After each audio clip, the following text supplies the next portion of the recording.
Hey folks, how's it doing? How's it doing? I thought I'd try something different for a change.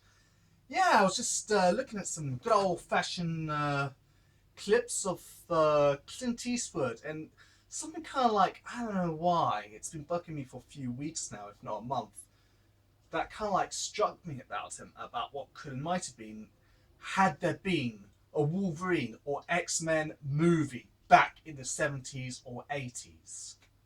Or 90s, but definitely 70s or 80s. Because I was looking at the same, I was looking at this physique, and it kind of like matched exactly Hugh Jackman's, and made me, including his face, the hair, the facial hair, you name it, all of it. What could and might have been had Clint Eastwood back then in the 70s played Wolverine, had Marvel started that project back then 2 or 3 decades earlier, I have no doubt in an alternate reality or alternate universe, they could have rivaled DC Comics at that point, because visual effects had only got to a certain point since the 60s or early 70s, where they were able to do a lot more. True, CGI back then was in its infancy, especially when it came to films like Tron, or Sean Connery's Never Say Never Again, or that of Star Wars Episode 6. You know, it got CGI did get to a certain level of realism, but back then we're talking about the 70s. They were still using effects animation like that of Star Trek, a motion picture. Uh, what else? What else? Ooh, and Ralph Bakshi's Lord of the Rings and Fire and Ice. Those films I'm talking about. And looking at, and I remember at my friend's house the other weekend looking at the graphic note at a couple of comic graphic novels of X-Men, like Days of Futures Past, and then another one that features Stryker being a complete religious preacher and bigot and zealot and all that. And the stories were kind of like, I suppose, a little bit more radical, or a little bit more, I would say, a little bit more jaw dropping. Okay, not jaw dropping, a lot more radical and a lot more maybe a little bit more breathtaking than originally intended, I suppose. But other than that, it showed, it created this sort of like, well, with definitely with Clint Eastwood, as I would see him as being playing Wolverine, of what could and might have been. It kind of like back then for me, I would definitely say, without a shadow of a doubt, created the template of what could be. Like I was looking at a couple of clips of Every Which Way But Loose, and him beating off all his bad guys. I can definitely imagine him taking those retractable claws and no doubt going something like that. So. And then there was this other girl, curly hair, and I can imagine her being Kitty Pryce. And I'm just thinking, like, it all makes sense. The way I see it back then in the 70s, when DC joined with Warner Bros. At that point, I see it as a complete miss opportunity, not only just for Clint Eastwood, but for many actors back then in the day, especially when working with some of them, especially when Walter Hill on the Warriors, who worked on some of them could have played X-Men characters, and I've no doubts about it. The settings for that period of time were perfect. Visual effects wise, they could have easily done it if Ralph Bakshi or Walter Hill directed X-Men. Yeah, X-Men 1. I could have no doubts. It's just a wasted opportunity, because it just never gave Marvel never gave themselves a chance to hook up with either 20th Century Fox or Walt Disney Pictures or any other,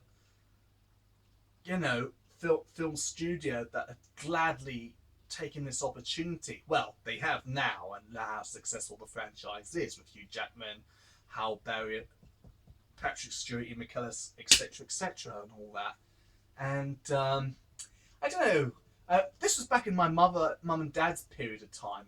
In mum and dad's period of time, had there been an X-Men movie, I had no doubt it'd been successful.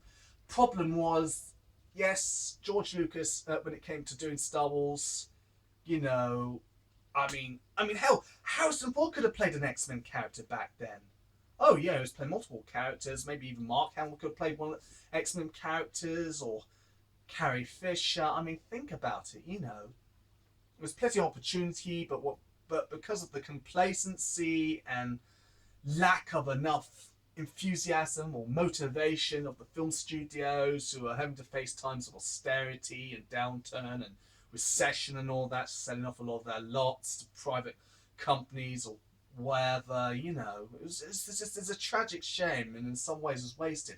And unfortunately, this is what, when it came to George Lucas doing episode 4 of the Star Wars saga, what he had to deal with. So the way I see it, 20th Century Fox back then, had they not been so complacent when it came to Star Wars, could have teamed up with Marvel back then in that period of time and really could have getting to the point. Would have no doubt, I would have thought it would be the most successful franchise back then.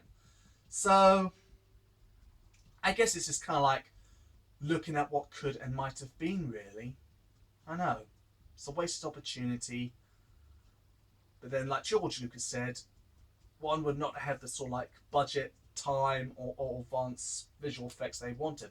Maybe if he saw a preview how X-Men could have turned out back in that period of time, he would say, no, it would probably say, no. If Spielberg directed it back then, and I just can't see why not. It's just a shame. It's just a shame. You know, and also it would have no doubt, getting to the point, represented the social politics, the social unrest and politics, and more visceral era that the people were living in, for blaxploitation and racism, sexism, and all that going on. It will no doubt highlight the era of what the 70s were all about. You know what I mean? I just feel, you know, it's such a complete and wasted opportunity because it's the perfect setting. And even now it's even more relevant. But I just feel back then was no doubt. I think if there was an X-Men movie in the 70s, it would not only just been successful, it would have been a cult classic, if not more. So, Marvel. What could and might have been if you teamed up with 20th Century Fox back then. Or should I say the other way around, what could might have been for 20th Century Fox had they not teamed up with Marvel. It might be Marvel, I'm not assuming either way. I'm not being judgmental or condoning either studio if they're watching this video.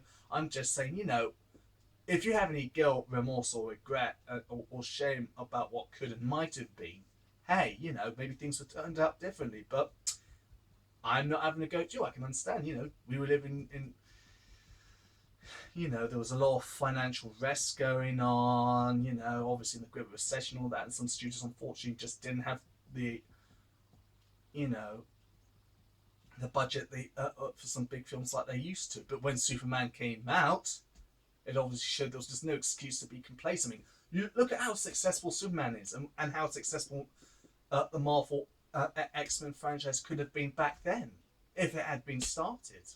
I'm just saying. Ah, well, what can I say?